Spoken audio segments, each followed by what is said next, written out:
आफत में जान मोर पड़ल बा नजर देवरा के जब से गड़ल बा आके बहारा से एक समझाई आके बहारा से एक समझाई देवरा निहारे छतिया आके आधी आधी रतिया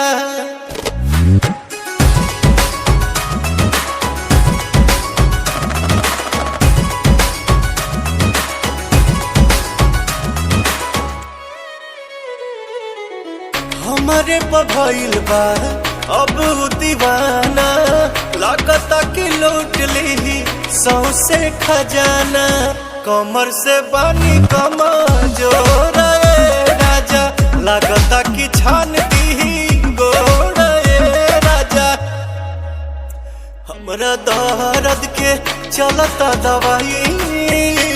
हमरा दर्द के चलता दवाई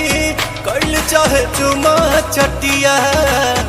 आके आधी आधी रतिया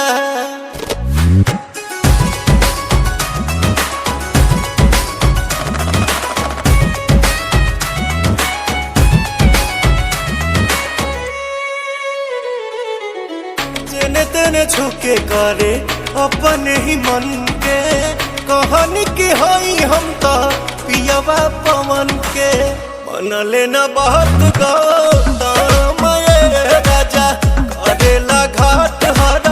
दाम राजा